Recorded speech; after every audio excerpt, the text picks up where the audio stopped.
estamos falando de comportamento, eu gostaria agora de entrar num outro tema que tem a ver tanto com o contrato quanto com o regulamento interno, falar um pouquinho sobre o código de conduta.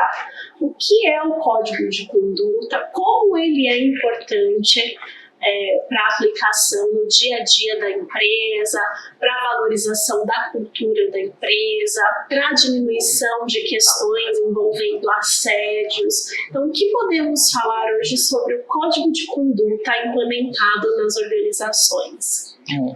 Hoje em dia eu falo que quem não tem um código de conduta, ele deve ter. Por quê? Porque ele acaba regularizando e trazendo ali, tirando muitas dúvidas de todos os empregados, principalmente daqueles que são recém-contratados.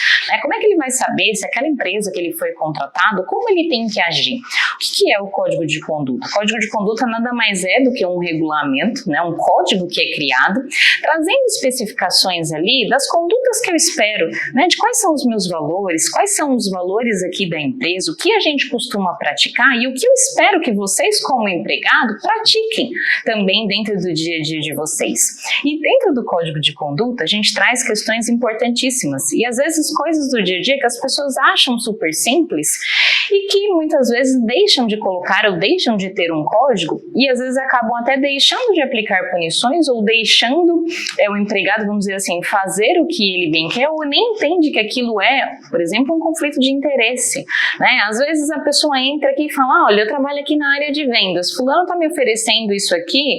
Isso acontece muitas vezes quando a gente vê a necessidade, Às vezes aquela pessoa está ali, olha, eu estou lidando diretamente com o fornecedor, eu estou fazendo o meu casamento, e aí ele me ofereceu ali, olha, eu te dou isso aqui para o seu casamento, quem já casou sabe qual é, eu vou te dar isso de presente. Libera minha mercadoria. Exatamente. E aí a gente fala, mas isso é um favorecimento? Isso tem conflito de interesse? Depende do que você especificou, dentro do seu código de conduta. Quando a gente olha, pode ser que tenha um que entenda que fale, não, imagina, olha, o que ele me favoreceu aqui, o que ele fez, eu faria para qualquer um que não me desse nenhum tipo de presente. Então, ele não pediu nada dentro do normal, ele me favoreceu porque ele quis, isso aqui está dentro do permitido, olha, qual é o valor que é permitido ser presenteado ou não. Agora, eu posso ter situações que não, isso aqui indicou realmente favorecimento e aquela pessoa que estava lidando com aquela situação nem pensou que ela poderia ser demitido, às vezes por uma justa causa, pelo fato de ela ter um conflito de interesse previsto dentro de um código de conduta. Então eu falo que ele serve tanto para a gente manter as boas pessoas, os bons empregados trabalhando conosco, quanto também para punir aqueles empregados que não seguem as regras e os valores da empresa. Porque quando a gente está falando de código de conduta, eu estou falando do quê? De valor. De valor nós temos o quê? Cada um tem o seu. Então quando eu contrato aquela pessoa, por mais que a gente saiba que hoje existem aí inúmeros tipos de exercícios e dinâmicas para entender quais são os valores e se aqueles valores estão alinhados dentro da minha empresa, é no dia a dia que a gente vê o que está acontecendo, se aquele valor de fato é condizente. Sim. Porque o valor a gente pode escrever no papel que é um e de repente no dia a dia a gente não consegue identificar aquilo. E quando eu tenho um código de conduta estabelecendo o que é meu valor, pode ser que às vezes o próprio empregado, lendo aquilo, ele fala, espera aí, isso aqui não é para mim, isso aqui está contra os meus valores.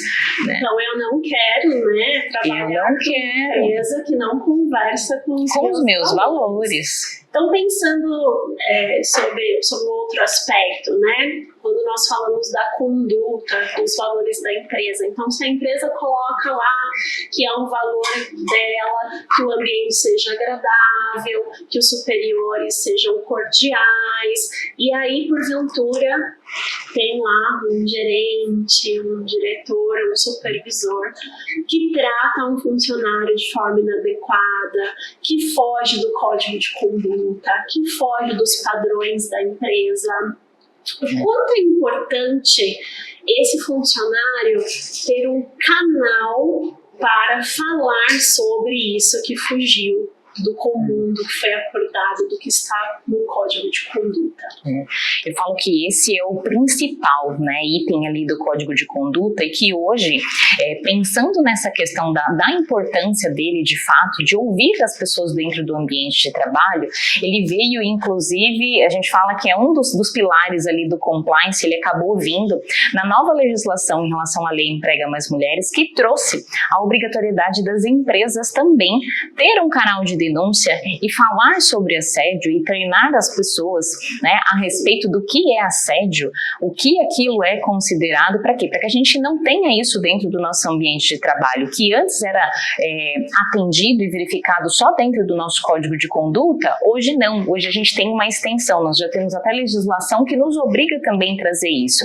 E quando a gente fala de canal de denúncia, eu sei que muitos empresários, eles falam, para quê? Imagina, eu não vou colocar um canal de denúncia aqui, porque, e aí, o que eu vou fazer? Exatamente, eu não quero, porque vai vir falar mal do fulano, do ciclano, eu não vou saber controlar aquilo. E aí eu falo, gente, o canal de denúncia, ele é extremamente importante, porque quando o empregado, ele não tem um canal de denúncia, onde ele vai poder reclamar, questionar sobre a conduta que aquela pessoa está tendo, né, diretamente com ele, ou diretamente com um colega de trabalho, onde ele vai fazer a denúncia? No Ministério Público, num sindicato da categoria, no Ministério do Trabalho, nas redes sociais. Ou seja, eu posso ter, se eu tenho internamente aquilo sendo resolvido, eu posso resolver tudo aquilo de forma interna, tomar todas as medidas possíveis para resolver aquele conflito, sem isso ir para uma outra esfera. A partir do momento que eu não tenho, o quantas vezes a gente escuta ou vê notícias aí de empresas, né, renomadas que caíram na mídia. Por quê? Porque por mais que às vezes tivesse um canal de denúncia, não sabia tratar daquilo ou não tinha um canal de denúncia, aí, né, onde a pessoa podia ter aquela comunicação. Exposta, né? A empresa fica exposta a uma situação às vezes simples de se resolver, de se mediar, de se investigar, propor soluções, vira algo gigantesco, né? Quando vai para a mídia, por exemplo, né? Exatamente. E assim, o principal, muitas vezes as empresas falam, não vou fazer, não vou ter essa questão do canal porque vai me trazer problema. Só que a gente tem algumas exigências já da legislação. E quando tem uma fiscalização, às vezes eu vou ter que criar aquilo ali do dia para a noite. Sim. Eu já tive empresas, né, do Ministério. Exatamente. E às vezes as pessoas pensam também, tipo, mas acho que não é para mim, aqui no meu ambiente não acontece nada, é um ambiente super sadio.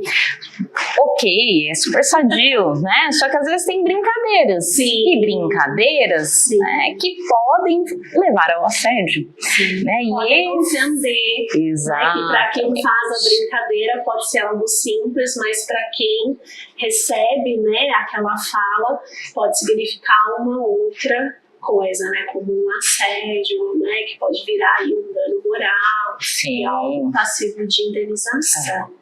E aí quando eu tenho esse canal de denúncia, se a pessoa tem para onde questionar, muitas vezes ela vai primeiro tentar a forma interna, sim, né? Eu consigo demonstrar que eu de fato me preocupo com todos aqueles itens, ou seja, me preocupo com o empregado, com a conduta que ele está tendo dentro do meu ambiente.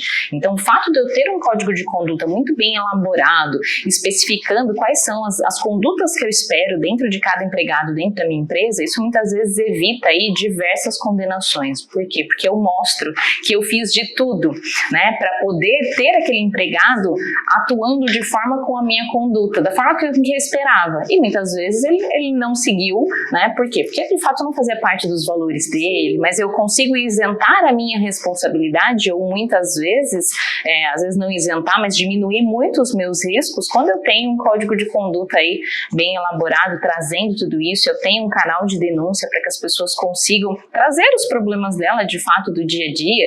E aí é importante, né, quando você está falando de um canal de denúncia, especificar também no canal de denúncia para que é esse canal de denúncia. Não é para reclamar, olha, o café está frio. Exatamente. Meu vale transporte vai estar descontando errado. Não, né? A gente tem que especificar o que vai ser tratado dentro desse canal de denúncia, para que as pessoas se habituem àquilo. E eu falo que o canal de denúncia, ele é o quê? Uma forma, o canal de denúncia, não, desculpa, o código de conduta, ele é uma forma da gente trazer a cultura da empresa para isso. Então, assim, não é algo que muitas vezes vai ser feito do dia para a noite. É algo que vai ser construído no dia a dia.